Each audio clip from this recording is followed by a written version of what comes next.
and welcome to MsUnderstood's first annual conference for young women. My name is Carleen and I'm head of the MsUnderstood Partnership. We've got a really packed programme for you today.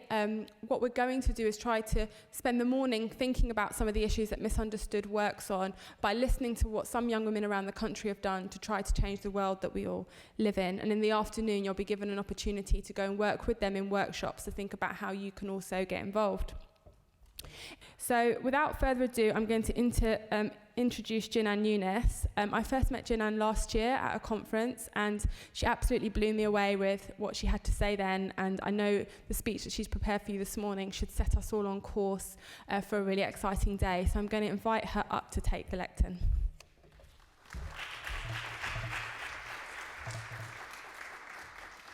So I was 17 when, on a school trip to Cambridge, a group of men threw coffee over me.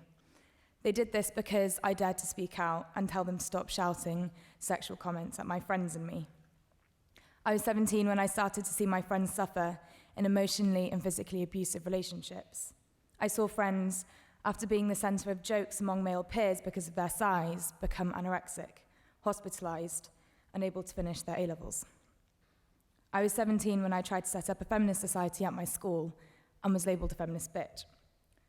I was 18 when my friend told me her drink was spiked, that she woke up the next day with no idea of what had happened, and that she was terrified of ever drinking again. I was 18 when my friend told me she was raped. Only she's not sure it was rape, because she can't remember, because she thinks she may have been into it at the time. If only she could remember. I listened to her try to reason through the scenario, justifying his actions because she was so drunk. I was 18 when I understood what victim blaming really meant. I was 19 when I was refused entry into a club for being a feminist, for voicing my unease about the leering men behind me. I was 19 when another friend told me she was raped, and another, and another. It's clear that things need to change, but when the change that needs to happen is so big, it seems hard to imagine how we could ever achieve this. But what I've realised through these years is that people listen.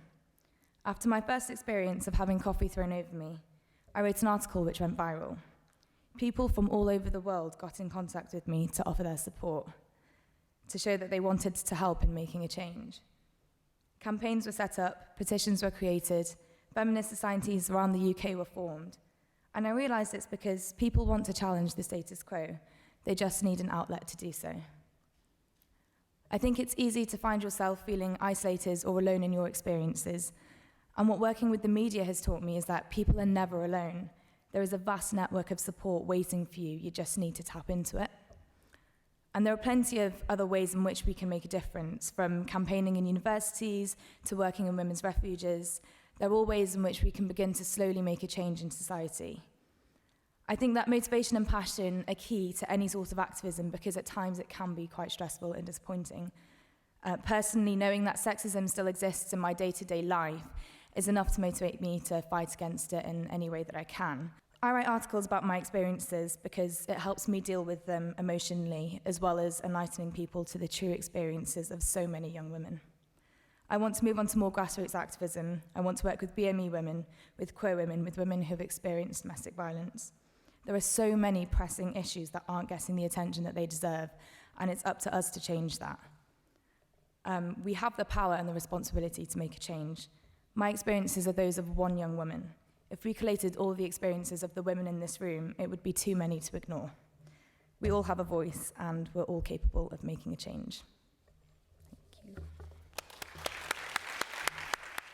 I'm now going to introduce 4 different groups to come and present to you about the work that they're doing to be part of that change. So starting us off are the Birmingham Empowerment Project. And they're going to come and talk to us about the work they've been doing in Birmingham to make changes for young women in their local community.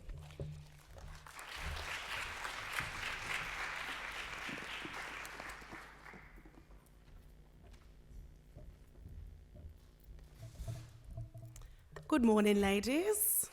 So my name's Asabi and I've been working with the Empowerment Project. Originally, I work for City United, that's an organisation based in Birmingham, and we are funded by Children in Need to empower young women in Birmingham and we also target sexually exploited females that are at risk of domestic violence and also gang affiliated. I would like to also take this opportunity to thank Carleen and MsUnderstood for inviting me here, and also let you know that I have been working with the MsUnderstood Partnership as an intern recently, and I'd like to apologise on behalf of Shadia, who's my work partner, who would have been presenting with me today about Empowerment's project, but unfortunately she can't be here. So, the Empowerment Project is a girls' group made up of females averaging from 11 years old to 19 years old. Shadia and I first came up with the idea when we were working on a summer programme early 2013. We wanted to create a girls' group that would run on a weekly basis, long term.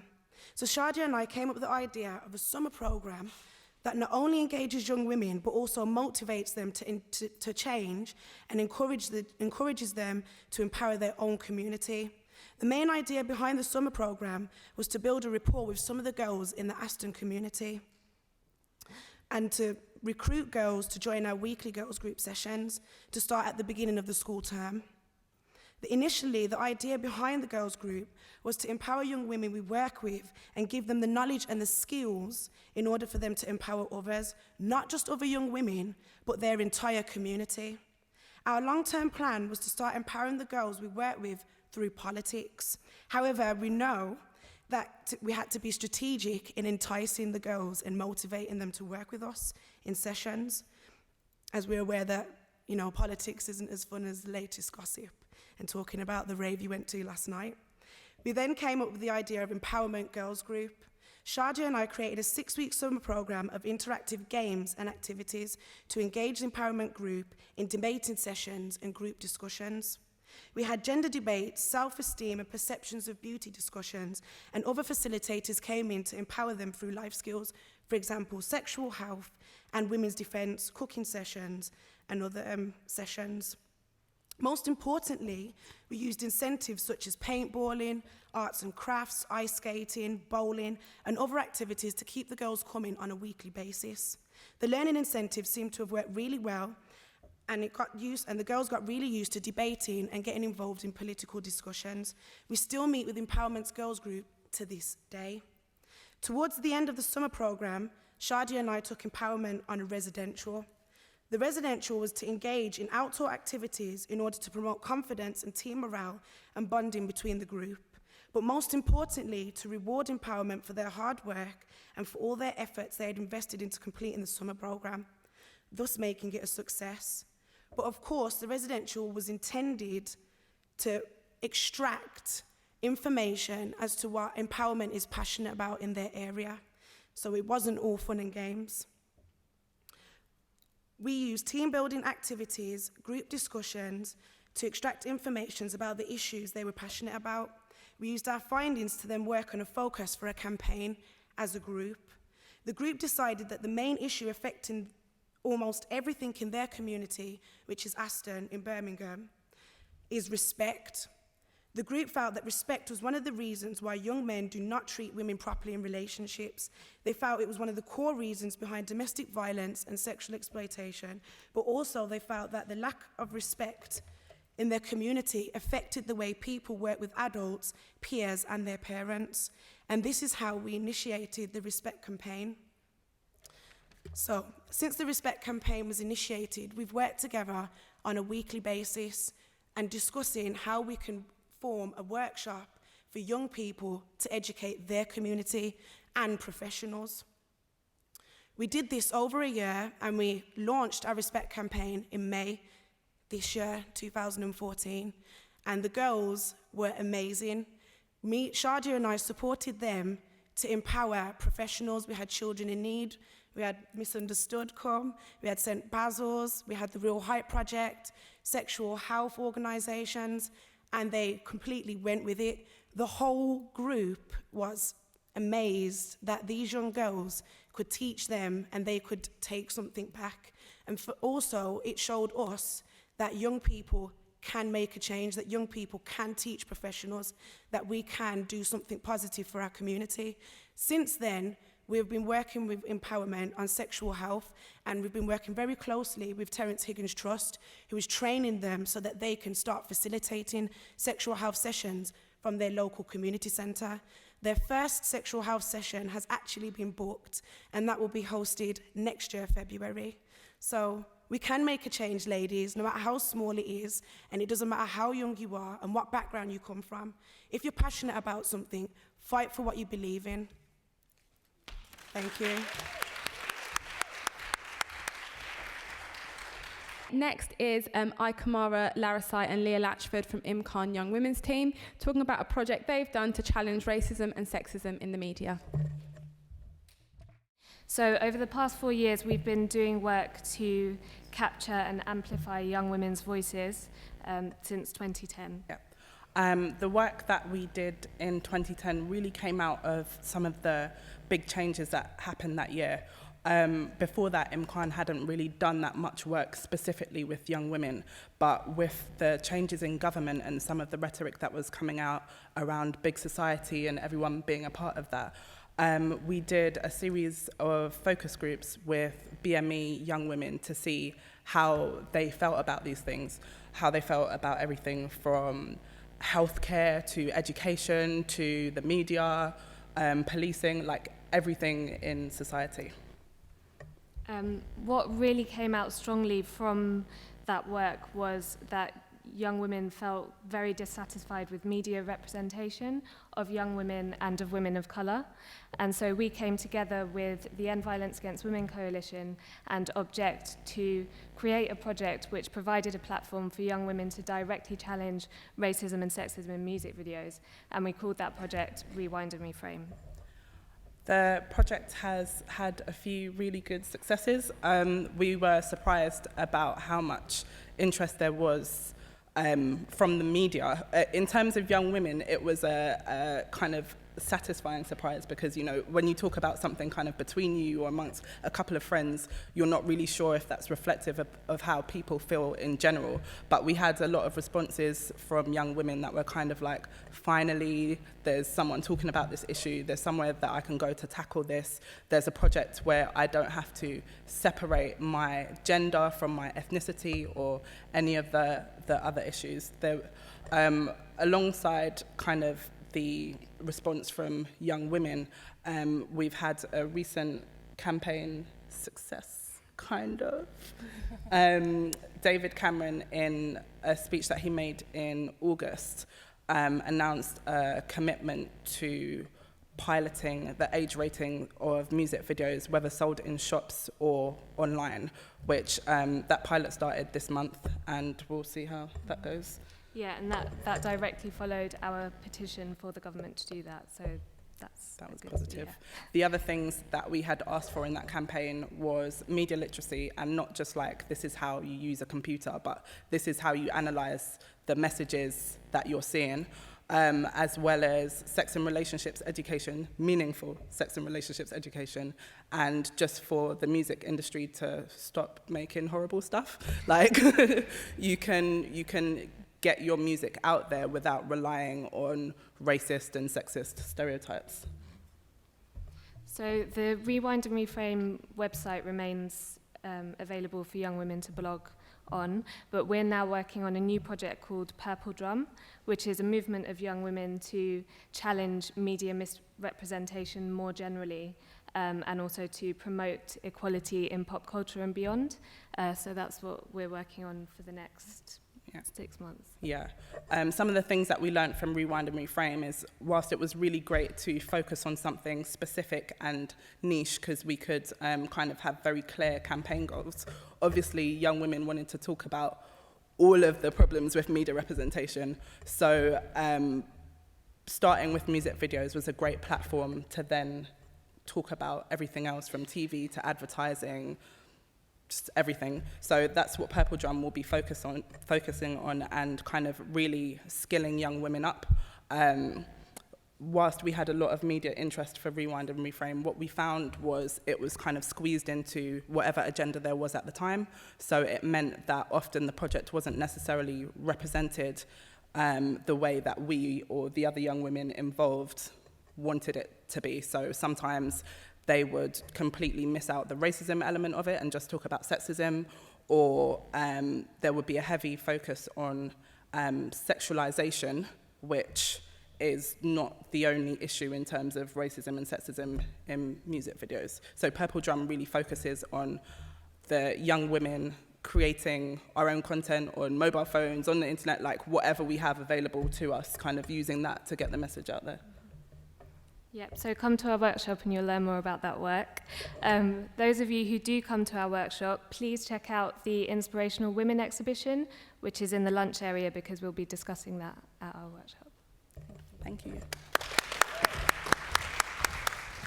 So moving on, we've got the Greater London Authority's peer outreach team. Our vision and team principles. The team is full of strong, confident females as well as males, where discrimination will always be challenged. We like to challenge negativity in all the work that we do and discrimination. We act as a voice for young Londoners, for both. We aspire to inspire. We always welcome difference, and we always encourage other young people to welcome difference as well and not be afraid to challenge it. We like to inform young people and children of their rights, and we'll be talking more about that in our workshop, so pick ours, please. We're also the leaders of not just the future, but the leaders of today. So why do we think youth participation is important? Well, we think it's really important for young females and males to know their rights, which is part of what our workshop is about, so make sure you attend. It gives young Londoners a voice. It involves everybody and everyone. It sustains relationships between young people and decision makers, challenges negative perceptions, promotes social inclusion, and brings together people from all diversities, inspires the most disadvantaged and disengaged young people to play more activities and roles in their community, establishes a common purpose, and informally educates people about themselves and their rights. Hello, my name is Benita and I'm part of the peer outreach team. We work with many organisations, but we've also worked with organisations that were specifically working with young women and girls. We've held a project based on domestic violence, which was basically tackling domestic violence that were affecting young females and in young relationships as well. So we worked with a organisation called Tender, which was working on things such as sexting. You know, you're going out with a guy and then he asks you, send me a pic, you send a pic and then you see it's on Facebook, or, you know, there's two girls or guys sniggering in the corner because they've seen a picture of you naked. So we was doing that sort of thing with Tender. So we have also led on evaluations and workshops and trainings with them. Also, we worked with MOPAC, which they are in this building, and we organised and led on a number of different focus groups to tackle violence against young women and girls. And this was used to influence the MOPAC strategy, which is very important because we want to make the difference. So having MOPAC strategy, which is underneath here, means big things will change. We've also done things for mental health, offering support to young people facing single parenthood, culture issues, and mental health, particularly in young women. Also worked with groups called Be-Eat on eating disorders and body image. Another project that we've worked on with young women and girls is Sexual Health Project, where we've worked with sexual health organisations such as TextMate. I don't know if anyone's heard of TextMate before. Yeah, with Living Well, we've worked with them on that. And another thing that we specifically worked on was increasing the confidence of young women. So yeah, we've done many stuff. So yeah, thank you.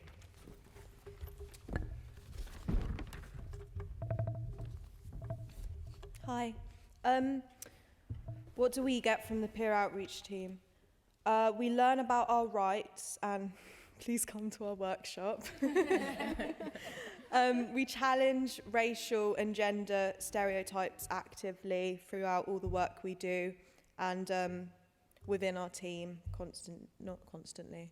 Sounds like it happens in our team, doesn't.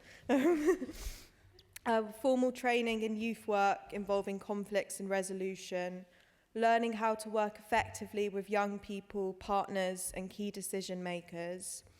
We learn practical management skills and responsibility by leading on projects, which we're really lucky to do because we're all quite young, so we don't have the experience that some people would necessarily have to do that sort of job usually. And working with and for young people from various diversities and giving new perspectives, and we gain lots of skills and experiences.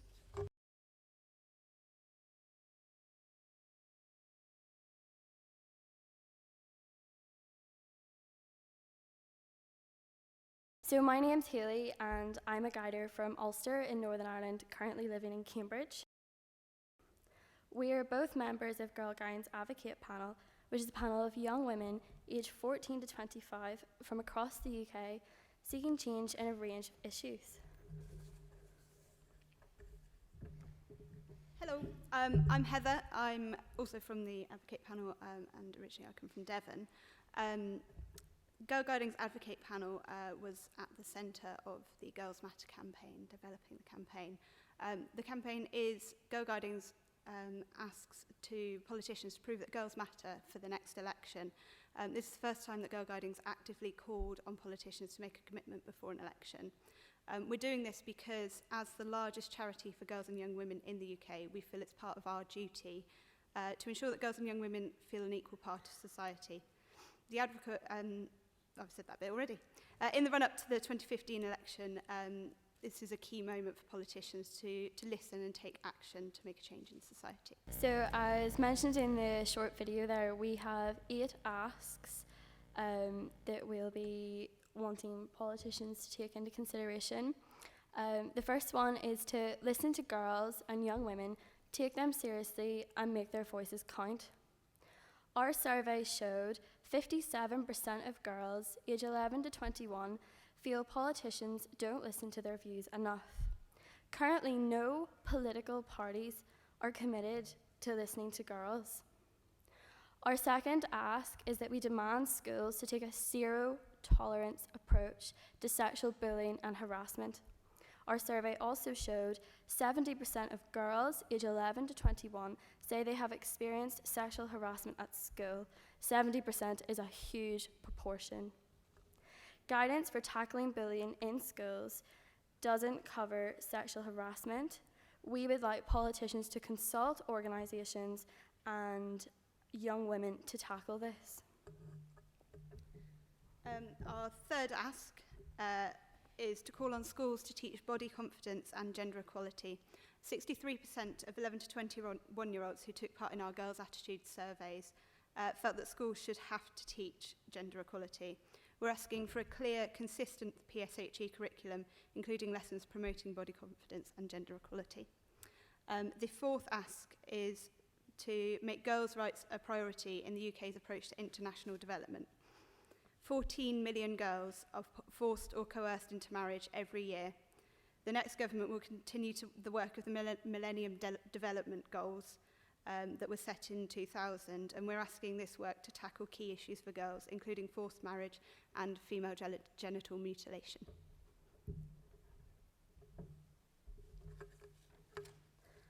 Our fifth ask is to stop children's exposure to sexualized content of girls and women in mainstream media. Our sixth ask is to empower girls and young women to speak out and be heard on the impact of media sexism and stereotyping. The seventh ask is to modernise sex and relationships education so that all young people can make informed decisions and stay safe. The current guidance on sex and relationship education for secondary schools hasn't been updated since the year 2000. And primary schools, independent schools, academies and free schools can choose not to provide any education on sex and relationships at all. So we're asking for the guidance to be updated and education to be provided for all. The final ask is to guarantee that women will be equally represented in Parliament. 67% of 11 to 21s think there aren't enough female MPs, so we're asking parties to create ambitious targets to significantly increase the number of female MPs in 2015. So we've heard a lot from young women this morning, and it's been great to have that platform. We've got 4 women in the audience who've been sat at the front. I've seen them beavering, taking away lots of notes on what they've heard, who are going to come and share with us their views from their perspective on what can be done and what's really stood out to them in terms of the calls that young women are making for change. We've got Akima Thomas, who's the director of the Women and Girls Network, which is a fantastic organisation supporting women and girls affected by violence.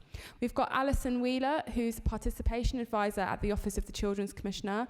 I worked with Alison when I was at the Office of the Children's Commissioner, and she's a fantastic advocate for young people's voices and ensuring that they get heard, young people from a range of different environments, including young people in custody. So really pleased to have Alison joining us today. We've got Baljit Ube, who's the Chief Crown Prosecutor for London. Baljit, really pleased to have you here, and thank you for taking your time. Baljit is someone who at such a senior level makes time to listen to young people's voices and made time to listen to my voice, met with me, agreed to come here today, and think she's a guiding light for women who want to make a difference, particularly in statutory organisations where sometimes we can feel like we just haven't got a role and we're fighting from the outside. Baljit's one of those people that's fighting from the inside, and I'm really pleased that she's here. And Dinah Cox, who's currently, I'm going to get this wrong now, Director of the Royal College of Nursing. Is that right? Foundation, Royal College of Nursing Foundation. I was close. Who is my very first boss and is the reason that I'm stood here today. And if I'd had a different boss, I probably wouldn't be here today because she was somebody who gave me space to develop and grow my ideas. And now I'm a feminist. Yeah, and when I first met her, I said, I am not a feminist. I am not one. No, don't call me that. So, and she still employed me, okay, and gave me space to find myself and find my own ideas, and took a risk on me and let me into public spaces to give my opinion, even if she didn't always agree with them. And that's something that I've learned and tried to encourage with the young people that I now work with, is to give them that space and to give them that platform. And really, that's why we're all here today. So I'd like to invite all 4 to come and sit on the chairs up here to share their views with you on what they've heard today, and then to also take some questions from the floor. So who would like to kick us off with their views from this morning's presentations? Right. Go, Dinah. Yeah. See, that's what we need to do as women, take the incentive, get up, lead. I want to thank all of you who've already presented this morning. It was really inspiring. I'm feeling quite tired. I'm a woman who's slightly older than many of you here. I'm a woman of a certain age. I'm grey. I don't sleep well. I'm going through the menopause. You look at things and you sometimes feel tired and you feel fed up and you think all of those things I fought for that haven't happened. And then you wake up and you come somewhere like this and you feel so bloody inspired. Thank you all this morning for what you said. Last night, I was watching a James Bond movie with my son and my partner. We were just lying around feeling a bit bored. And the women in those films, please. This was 1979, Moonraker. I was a 16-year-old. I went to see that in the movies. I thought it was great. They have a woman who's an astronaut. I watch it. That woman sits there with more makeup than I'm wearing today and does nothing because James Bond has to come and rescue her because, of course, she's a girl and she can't do it properly. And I thought, well, at least things are better than they were then. And then the adverts came on. How many times did any of you look in the mirror this morning? Once? Twice? According to the ULE advert, we look in a mirror 10 times a day as women. And according to another advert, that's because we're worth it. Well, I'm worth a damn lot more than spending all my time looking in a mirror worrying about what I look like. Although I have put a bit of makeup on today just so that I felt that I've shown you some respect. What we said this morning, Jeanette, the feminism, finding that at 17 and understanding that resonated with me personally, because at 12, I remember reading books. The boys got to do interesting things, the girls got to do boring things. And that's when I became a feminist. Discovering it when you're young gives you such an advantage. Some people wait until they were in their 20s to discover it, but hey, they're doing their best to catch up now. Asabi, you are a marvellous speaker. What you have done in Birmingham is spectacular. I mean, the video, everything, it is marvellous. It's those perceptions of beauty, that idea about who we are and what we can be. You're not only blowing that out of the water, but you're moving towards working with your community. You're not excluding the men and boys. You're taking them on that journey with you. And that sort of thing will make a difference in the long run. So thank you for the work you're doing. And then Ikamara and Leah, I've lost you. You're over there. I mean, I've met you and your mother. Your mother's very good too, on various occasions at Imkaan. And again, it's that influencing the media, making sure that you understand and get feedback from the people you're working with. You start with music videos, you move on to more, because you've heard the voices of the young women that you're working with. And it does show, however disillusioned or fed up we get, you've managed to get the Prime Minister to do something. You've got your voices heard. You're making a change. So thank you, because that impacts on all of us, and it's a good piece of work. And then with the GLA outreach group, there's too many of you to name, that also shows you can work on the inside, you can work on the outside. There's all these different ways we are here and doing things. So it's just so nice. I haven't been in this building in years to come back here and see that that work is being done and that you have influence on the GLA and the associated bodies. And then finally, Healy and Heather, yeah, that was just absolutely perfect, because that influence at the GLA or that influence with the Prime Minister, you've actually listened again to voices and you've got those sets of ideas, and we can all sign up to those. I was a Girl Guide, I was a Brownie as well, and it is an important thing. You join it because you're doing activities or whatever else, and when I was young there wasn't so much campaigning going on, so I'm really pleased to see how that's changed, and thank you for the work that you've done. So I think that's all I really need to say for now, and I'm happy to answer any questions, but I will want to see this work progressing, and I'll be showing interest in it as it goes on. Thank you. Okay, well, I come from a very different world in the sense that I wouldn't say necessarily, and don't shout at me, I wouldn't say, oh, I'm a feminist, or I know loads about the world of women and gender, and because I work with young people all across England from all sorts of backgrounds, all sorts of experiences. So this is just one area that I'm involved in. And I think the thing that kind of resonates for me is that all 4 different groups that came up and spoke about 4 very amazing and very different projects all had a very similar theme to them, which was that actually, we're talking about, someone said, oh, we're not just the people of the future, we're the people of today as well, which is like, to me, that's very, very true. I think there's something that back in the 70s, when you said your James Bond movie, yes, we've become a long way with women, but actually, it is very, very different today. And there may have been things that were written back in 2000 and things are still very different. I mean, I'm 29 and yet I remember being at school, but yet 10 years ago was so different because we didn't have mobile phones, we didn't have computers, we were allowed 5 minutes in the evening on the internet on the program that your mum let you use, which was something called Funnels and Buckets, and I didn't even realise that it was actually just a maths game to teach me maths. I thought it was a fun thing because the computer was exciting. So that advancement is humongous, and it's what, to me, is why nowadays young women like yourselves need to speak up, because the people who are there, and I see it every day, writing the laws, writing the policies, they are not the people that know what it is like nowadays. They may have known what it was like 30, 40 years ago, but stuff has to change.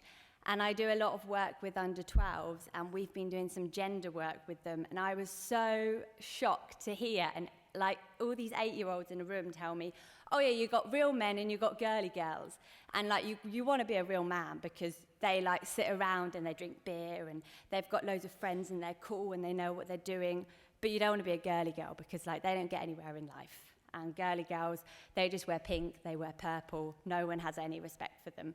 And these were 8-year-olds. And I said to them, where do you have this impression from? And they were like, well, our mums and dads, the TV, like on your phone, like it's everywhere.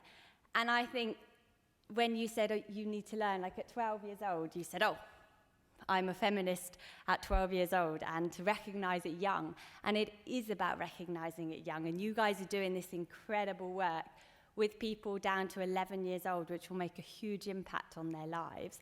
And I think that even younger than that, because you are seeing 6, 7, 8-year-olds growing up already with these ideas that are being projected onto them. So basically, that's kind of my thought, and I think that each of the 4 different projects we've heard about today are each individually amazing.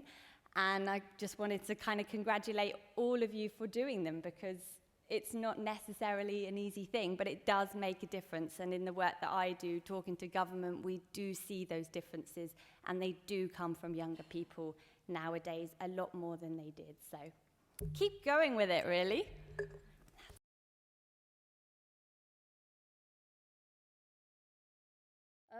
Can I just sort of underline the thing about inspiration and how inspirational you all were? I sort of reflect back to when I was a young girl, many moons ago, and I don't think I could have done that. So it was definitely worth getting up a little bit early on a Saturday morning and coming here, because it's really encouraging to see young women get involved in such interesting and important projects. So the Birmingham Empowerment Project, you talked about the importance of respect. And then some of the other work talked about the media images and the way women are portrayed, whether it's within popular culture. And I was really struck by the work of Purple Drum and Reframe. And we do need to reframe the media and challenge the media. And I'm quite a creative person, and I was sitting here thinking, actually, when you have your conference next year, we need all those media bods in here. We need the Evening Standard here, and we need to work on that together and make that happen, because this is a long-term project, getting the media to change the way they view things. And linking that to the politics and what the Girl Guides are saying about the call to politicians, I think that's really important. I watch Question Time because I'm a bit of a saddo, and we never hear about young people and these issues. These are never the things that people or politicians discuss, and I think it's really important, because coming back to my world, I mean, I've worked as a prosecutor now for about 22 years, so I know about the bits of domestic violence or sexual violence when people bring cases to court. I don't pretend to know everything about it, but it is a sorry tale.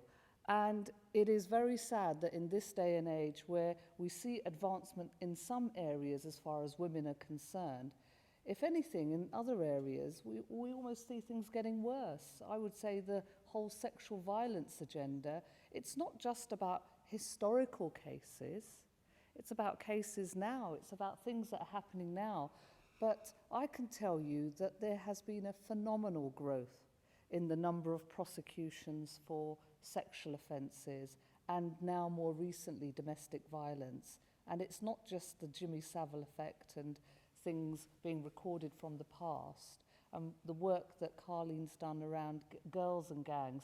So I think that the work that you're doing, and I think all of these things are connected, and it's really sad that as a young woman challenging negative behaviour, that you end up having coffee thrown at you. And I mean, I can remember when I was a young girl, and I grew up in East London, and some guys just saying, get in the car, and obviously I wasn't going to get in the car, and being called a slag, and and it kind of reminded me of that. And I thought, actually, isn't it sad that the world hasn't really moved on? So it's really important that you do stand up and make your voices heard. Like I said, it's been a real inspiration to listen to you all, and it's really inspired me and motivated me, and thought, well, what can I do in my world, and how can I get you guys to help me so that I do my job better as the Chief Crown Prosecutor for London. Youth justice is an area that I think we need to have a really hard look at. But actually, I didn't know there was this fantastic team sitting in MOPAC, the youth outreach team, that I can probably work with and connect with around that. So, I feel inspired, but I just want to thank you all for giving me some really good ideas, and I just want to encourage you to keep doing the work that you're doing, because it's really relevant, really important, and you will make a difference to women's lives if you carry on doing that work. So well done from me, I think.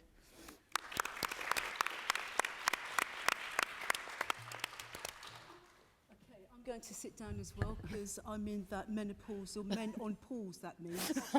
What a relief, what a relief. Anyway, I'm going to go through some kind of traumas because Girl Guides, I love you, but when I was a little brownie, I was chucked out for kissing Brownell's daughter. So I'm kind of going through those kind of things at the moment. But I guess what I want to share is how beautiful you all are. I mean, honestly, with all of the presentations, absolutely blown away. I spend a lot of my time as a therapist in small little rooms talking to women about what's happened, how it made them feel, and I think actually that's really good and that's really useful. And what I heard and what I was inspired with all of you today was, here's the revolution. How do we take it from those places? How do we make people accountable? How do we ensure that your voices aren't just heard, but the screams, the shouts are heard? I think it was, I don't know what the biggest insurance company in the world is, but they said that they would not insure any young girl from age globally from 0 to 15. That tells us the level of violence that happens to young women. And also thinking about that level of violence, but we don't have the prevention strands. So I'm still going to go with this shout of the more work that we need to do. We don't have the prevention. We don't necessarily have the intervention. I work at Women and Girls Network, and it's lovely. We've got flowers everywhere, and we do lovely things, and it's all heartfelt. But actually, is it a space for young women? How can I join you? How can, more importantly, how can you come into organisations like Women and Girls Network and make them accountable? Make sure that you have a place there. Make sure that your voice is heard. Because it's fine with the activism, but we must also remember the broken hearts and broken spirits, because these are injuries that bruise the soul. So how do we recover? How do we repair from that? For us, it's going to be about restitution. So as much as, and I guess what I heard from everyone, and I was really blown away, was about those things of challenge, those things of empowerment. And also for us not to just have that as rhetoric, but how do we have that as a point of activation now? And I guess Purple Drum and all of you are giving us that point of activation. You're guiding lights in terms of showing us the way. And I guess I'm just sitting here, even though kind of quite bigly, but kind of quite humbly. And my ears are really open and my mouth is closed. Bye-bye.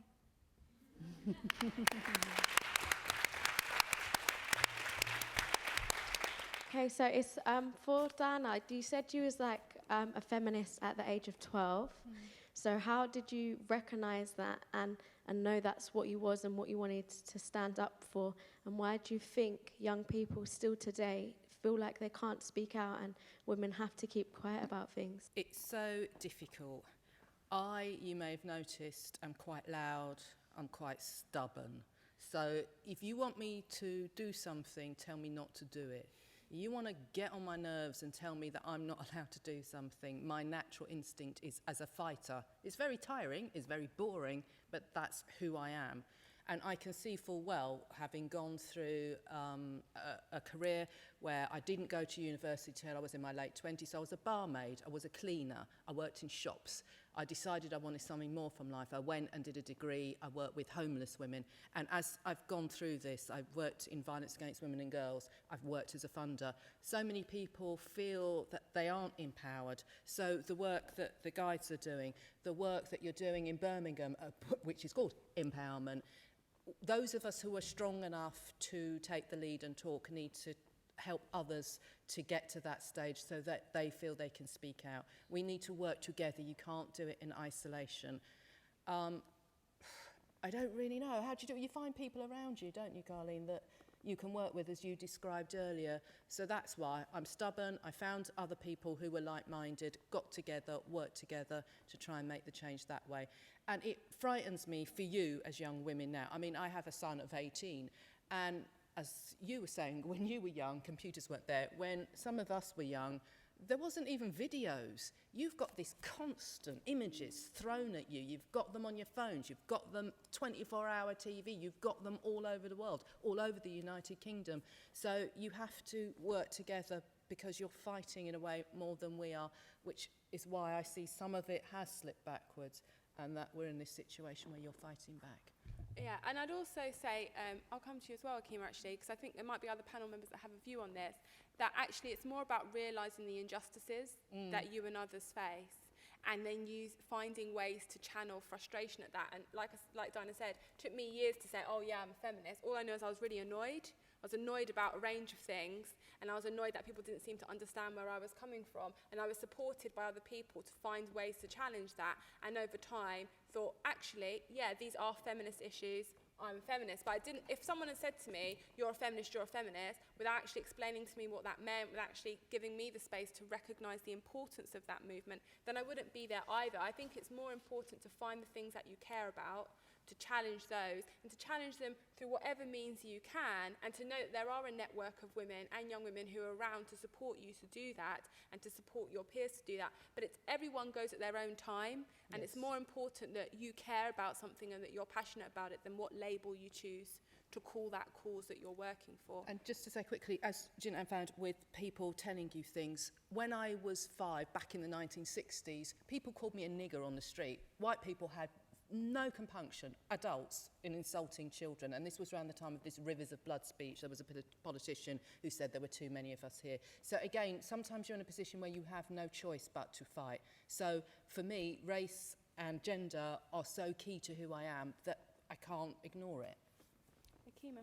Yeah, I was just thinking about intuitively we know that the world isn't right. Intuitively we know things are out of balance. So we can call it feminism or we can call it that intuition, but there is something about us being united as women for centuries. This isn't new for us. We've done it in little huts, we've done it around kitchen tables, we've talked about our experiences, and we've mobilised on a political level. So I think the politics around feminism is really important, and let's not be put off by that anti-rhetoric that we hear about feminism, because I think that is just the scaremongering. Because I think as well, the same way that we hear about us as being women, we're all very competitive with one another, but actually there's a unity, there's a sisterhood. So call it what you like, but it is the things that we've all been talking about, which is about the challenge against mediocrity that pushes us down. It's a challenge against discrimination, and also those intersecting of racism, of sexism, of homophobia, how all of those points come together. So the F word, you know, we shouldn't be afraid to use it. It's like a big fuck off to the mainstream. I'm sorry, I shouldn't say that, I know. I said I was going to be quiet, I'm sorry. You've obviously made a decision not to invite boys today, and one of the kind of things that we've been trying to do at school is to see how do we engage the boys, do we engage them, do we not engage them. We've had some discussions where it's just been girls, some with the boys, with mixed kind of feedback, and just kind of going ahead as a teacher, what do you think? And also, why did you decide not to have boys today?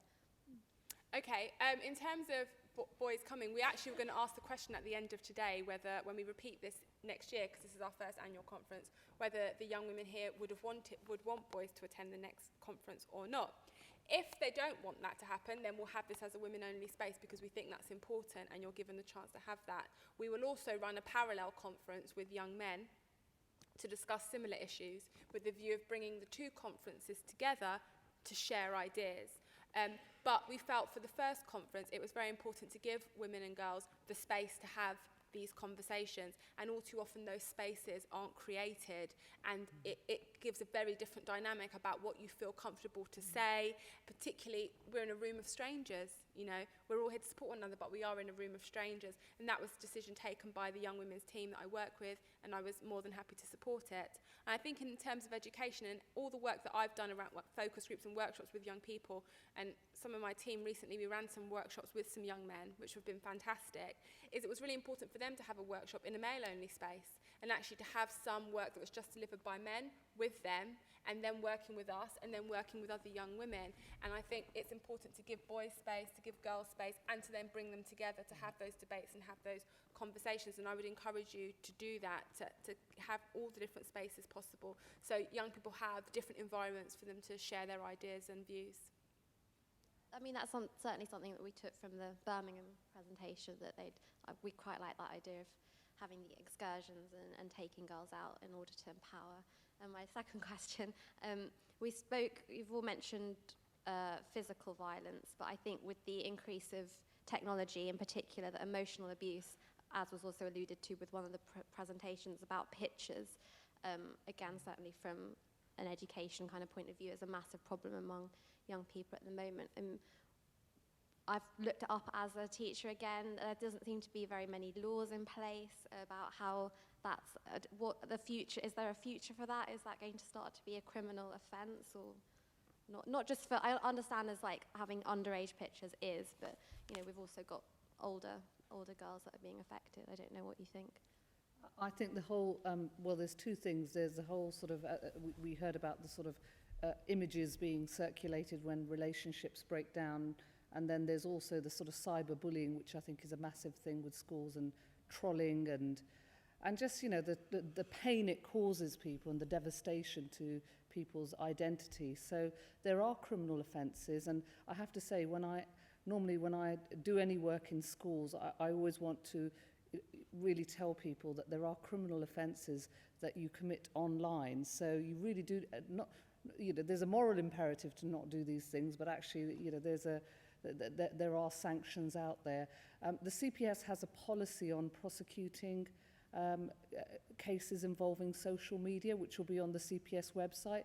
So it's probably useful to have a look at that. We've had to strike a balance between not criminalising everything either, because people do say silly things sometimes, and technically it's an offence, but you don't necessarily want to prosecute it. But certainly there's some useful guidance there. And recently we've just issued some guidance on revenge pornography because of the trends. And again, that literally was released last week. So, but if you go onto the CPS website, you'll see those documents there, and they may be helpful in terms of, you know, talking to students in your school about how to use the internet responsibly.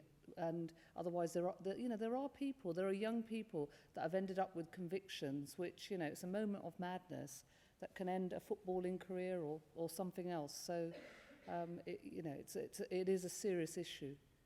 And the young women at MsUnderstood also wrote a briefing response to the consultation on revenge pornography. So if you're interested, go on the MsUnderstood website and you can see what young people were saying about that.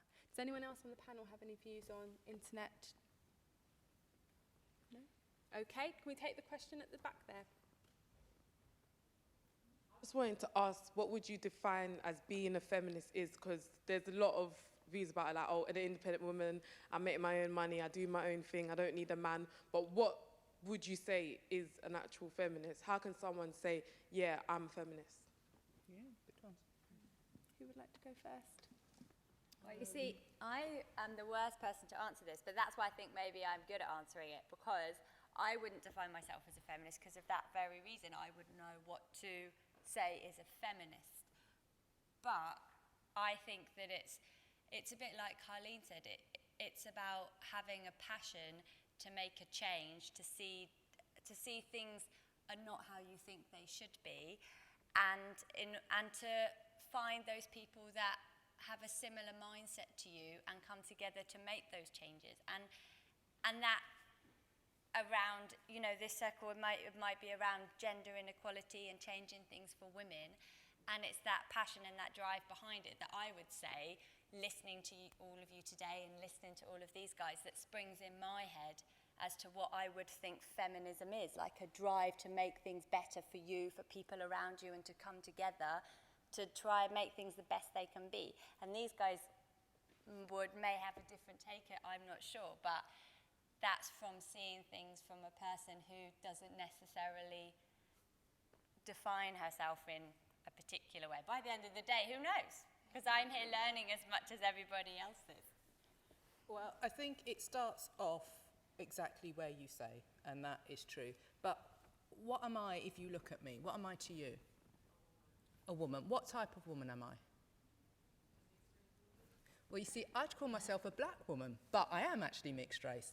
So we all have these different definitions that other people put on us and those that we put on ourselves. For me, politically, I am black, because it isn't the white part of me that gets called names, that faces discrimination in terms of employment or housing. It's the black side of me. And I am one person, so I define myself as black. That was a very 70s thing. Now people can be black, Asian, and minority ethnic. There's all the different labels.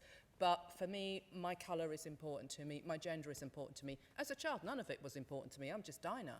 But when people start to treat you differently because of some perceived characteristic within yourself, that's when you realise that perhaps you can join with other people who are women, other people who are black, in order to try and deal with some of those problems that you face. And at 12, I was reading, as I said, books, and I find that boys get to do nice things, girls get to do boring things. And I read, my parents gave me a book about female heroes, and I read about Anne Frank, and I read about Angela, see, menopause words, Angela, 70s. Davis. Thank you. Angela Y. Davis. Yes, thank you. And thought, there are these women out there who believe the same things as I do, and they had a name, and that name was feminism, and I wanted to be associated with that. Then, as I said, I didn't go to university till my mid-20s. I got my degree at 30, and one of the subjects I studied was feminism, and I did a whole thing about the ethnocentrism of Western feminism, i.e. that white women can be feminists and black women couldn't, and how we label ourselves, so whether it was womanism or feminism. So this whole stuff you can go away and read if you're interested in that sort of element behind it. But for me, feminism has many different flavours. You can be a lesbian feminist, you can be a black lesbian feminist, you can add whatever bits in that are important to you, but it's about being counted, and by using the word feminist, I am standing up and saying I wish to be counted and associated with people who do not like the status quo and believe that the injustice needs to be dealt with. Yeah, how am I going to follow that? Okay, so there's something about, you know, on the tubes and on the buses, you see this sign and it says, where are the tax inspectors? Or the bus inspectors? Oh, they look, who are they? They look just like you. So I'm just putting that back. They look just like all of us. They are just all of us as women. So it is about how do we have that connection that connects us from time, for the future, globally. How do we understand that about ourselves? I think there is something about what for me being a feminist is about understanding the politicalness of my situation as a woman. I can't be neutral because nobody allows me to be neutral. So there's something about, I didn't start this war, and I don't like using those kind of terms, but I'm involved in it. So I've got no choice. I have grandchildren. I've got no choice but to have a rhetoric that enables them to have a better world. They're all girl children. So I want something to be different. There's also something about, having experiences of violence, the things that we're talking about, compromises our liberty. So how do we ensure that we have full space? There's something about us taking up space. So going back to that previous point about having only women-only space, that's going to be quite important for us. So I don't think there's a particular way or style. It's about really understanding ourselves as women, acknowledging, validating, but more importantly, celebrating. And it's not about hating men. I think that's really, really kind of quite key. Those kind of mythologies separate us out. And it is about, we was never meant to be opposite and opposing, but we were meant to be thinking about ourselves in terms of taking ourselves more seriously. And also, I think it's liberating not having to shave under your arms. No one's meant to be able to tell you what it is to be a woman. You decide what it is to be you, and that's it. And if you believe in that, then you're a feminist. If you believe that other people should be able to tell you what you can and can't wear, then if that's what you believe, then yeah, you're not a feminist. And actually, there are people who believe that women should not be deciding how they look, and that how they look should be dictated by other people, and what jobs they do should be dictated by other people. And those people are not feminists. And kind of once I realised that, then I felt okay about using the word. But when I felt it was, I have to wear Birkenstocks, which is what I believed at one point, flat sandals, and I felt really uncomfortable going into women's conferences and feeling like I can't dress how I want. That's when I wasn't comfortable with the label. So I think it's about your choice, and if you make a choice about it, then that's the most important thing. Did you want to add anything?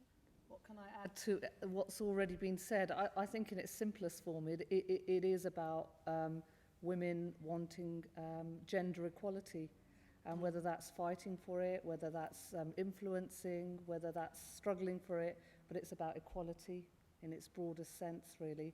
And it's something that, you know, has been going on for some time and no doubt will continue. So, thank you.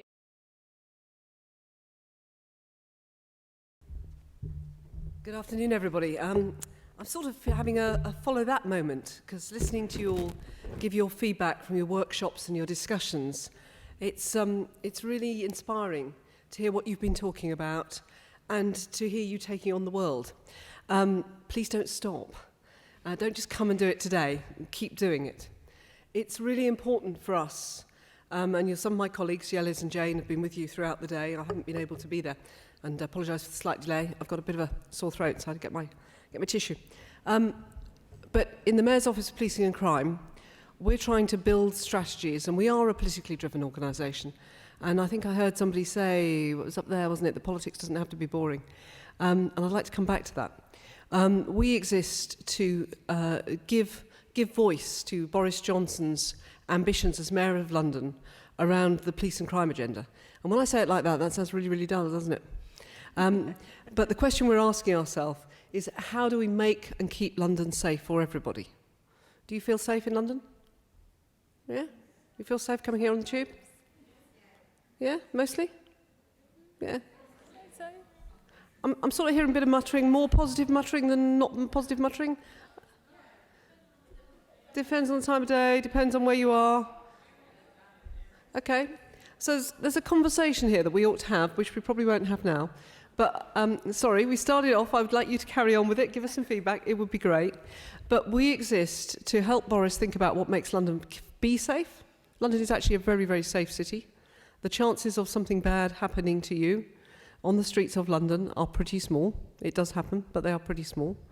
We are trying to bring the police under the direction of the Mayor, not in terms of their investigations and what they do every day, but their strategies, what are the things they focus on, what are the issues that are important to them. And as part of that, there are some really big issues that particularly affect young women and girls, which we've got in the Mayor's strategy, which we're doing some work on. And the work you've done today will help us think about some of those issues. There are some really obvious ones, like FGM, like honour-based killing, like straightforward violence and sexual assault against young women and girls. But actually, what does make all of us, all of you, your friends, your peers, feel safe in London? What would give you greater confidence and trust in the police? What would make you feel that London was an okay place to hang out in? Those are the kind of questions that we need to know the answers to. Because actually, coming back to that point about politics, politics isn't just about boring people having boring conversations about dull stuff in the House of Commons or anywhere else. It's the way in which we make decisions. And I would really urge all of you just to keep recognising that in the conversations you're having, in the important things you're talking about, in the stuff that you worry about every day, there are people who make decisions about that stuff. Find out who they are, influence them. You don't have to join a political party. You don't have to do it the conventional route. But as somebody said, there are some sort of real campaigning things that you can do that get you engaged and get your voices heard in all of those issues. It's really important we hear the voices of young women and girls. It's really important. So today has been a fantastically important day for us. We are really, really grateful to you all for coming along. We hope you've enjoyed it. You've enjoyed it? Yeah, good.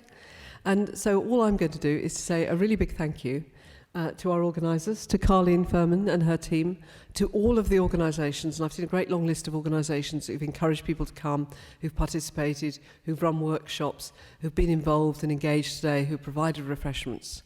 Thank you to all of you. Thank you to my team, to Jane and Yellis and everybody who supported them. And I'm not just thanking you on my own behalf, I'm saying thank you on behalf of the Mayor, who's got an office right at the top of this building, and who very often is sitting exactly where Carleen is, answering questions from sometimes people a bit like you, and sometimes dull old politicians. But this is without your participation, without your engagement. It's all very well to think and feel things about our everyday lives, but unless we tell somebody, they don't change the world. So ladies, I hope that all the energy and excitement and enthusiasm that I see and hear in this room today goes out of this room and carries on changing the world until you're all at least as old as I am, and hopefully a great deal older than that. Thank you very much.